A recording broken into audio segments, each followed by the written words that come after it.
আসাদ বৈষম্য বিরোধী ছাত্র আন্দোলনের একাধিক মামলার আসামি এবং তার মা হালিমা বেগম ভাঙ্গা পৌর মহিলা আওয়ামী লীগের 2 নং ওয়ার্ড সভানেত্রী।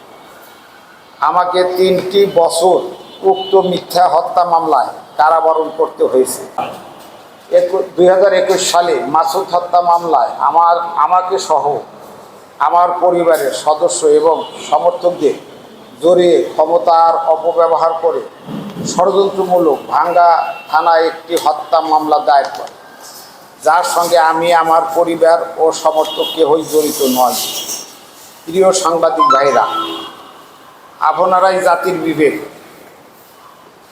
আপনাদেরকে আরও জানাচ্ছি যে আমি ইমদাদুল হক মাসরুবিয়া 2003 সালে গঠিত ভাঙ্গা পৌরসভা 2 নং ওয়ার্ড বিএনপির 6 নং কার্যনির্বাহী সদস্য। উক্ত কমিটি অদ্যাবধি বলবৎ রয়েছে। 2006 সালে গঠিত ভাঙ্গা পৌর বিএনপি 4 নং সহসভাপতি হিসেবে আমি দায়িত্ব পালন করেছি। আমার বড় ছেলে রিজু মিয়া ভাঙ্গা পৌর স্বেচ্ছাসেবক দলের সদস্য সচিব হিসেবে দায়িত্ব পালন করেছে।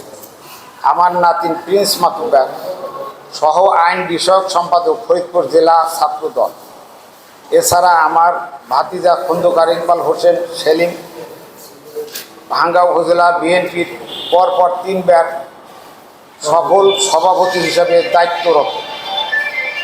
আমার আর এক নাতি মির্জা ইমরান হোসেন ভাঙ্গা উপজেলা বিএনপির প্রচার সম্পাদক হিসেবে দায়িত্ব পালন করেছে।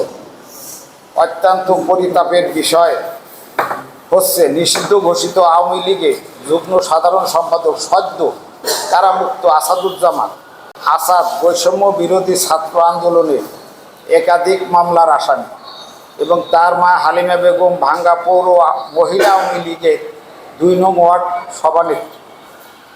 আমাকে 3টি বছর উক্ত মিথ্যা হত্যা মামলায় কারাবরণ করতে হয়েছে। আমার বাড়ি ঘর, ব্যবসা প্রতিষ্ঠান, ফসলাদি, গরু ছাগল মুরগি সমস্ত কিছু লুটপাট করে নিয়ে গেছে। এমনকি 2021 সাল থেকে 2024 সালের 5ই আগস্ট পর্যন্ত আমি আমার পরিবার এবং আমার সমর্থকদের নিজ গ্রামে পর্যন্ত আসতে দেয় নাই। প্রিয় সাংবাদিক ভাইরা, আপনাদেরকে জানাচ্ছি যে মাসুদ হত্যা মামলার অন্যতম 3 সাক্ষী রাজ্জাক ফকির সাংগঠনিক সম্পাদক ভাঙ্গা উপজেলা আওয়ামী লীগ, নূর মোহাম্মদ সাংগঠনিক সম্পাদক ভাঙ্গা পৌর আওয়ামী লীগ, রুবেল মিয়া সাধারণ সম্পাদক ঢাকা ল কলেজ ছাত্রলীগ। প্রিয় সাংবাদিক ভাইরা, মামলার বাদী ও সাক্ষীর সুস্পষ্ট পরিচয়ে আপনারা নিশ্চিত হয়েছেন যে এরা পরিচিত নিষিদ্ধ ঘোষিত আওয়ামী লীগের দোষর। উক্ত হত্যাকাণ্ডটি নিজ দলীয় কোন্দলে হলেও এর দায়ভার আমার এবং আমার পরিবার ও সমর্থকদের উপর যে দোষ চাপিয়ে দেওয়ার চেষ্টা করেছে তা সম্পূর্ণ বানোয়াট, মিথ্যা ও ভিত্তিহীন।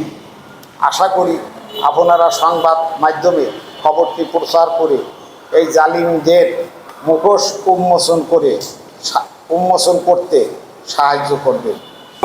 আওয়ামী লীগ করা বিএনপির আওয়ামী লীগ এবং আমরা এই যে 3 জন লোক, উনি উপজেলা বিএনপির জয়েন্ট সেক্রেটারি, উনি ভাইস প্রেসিডেন্ট উপজেলা বিএনপির, আমি প্রশাসক। আমরা কেন আসছি যে বিষয় হলো আমাদের ওখানে একটু শোনেন। একটা লোক আমার দাদা একটু আমরা 3 জন লোক আসছি ছিল না, আমরাও আসছি কেন? আমাদের মূল আসার কারণ হচ্ছে যে এই আসাদ রিসেন্ট জেল থেকে বেরোয়েছে 20 মামলা এবং পরিষদের ছাত্র মামলার জেল থেকে যায়। ওই আসাদ ধরেন অত পলাতক এলাকায় যায় না, ও এখানে এসে সংবাদ সম্মেলন করলো, আমাদের কোনো অসুবিধা নেই, মাটন নিয়ে বলুক বা যেটা নিয়ে বলুক। আমাদের বক্তব্য হচ্ছে একজন যুবলীগের জয়েন্ট সেক্রেটারি, সে কীভাবে উনি ওনার ছেলের স্বেচ্ছাসেবক দলের সেক্রেটারি সদস্য, ওনার বাড়ির নাতির এই মামলার আসামি আইন বিষয়ক সম্পাদক জেলা ছাত্র দলের, উনি আমাদের 2 নং ওয়ার্ড বিএনপির 4 নং কার্যনির্বাহী সদস্য, উনি পৌর বিএনপির ভাইস প্রেসিডেন্ট, উনার আওয়ামী লীগ বানাইয়া ওরা বিএনপি সদস্য। এইটা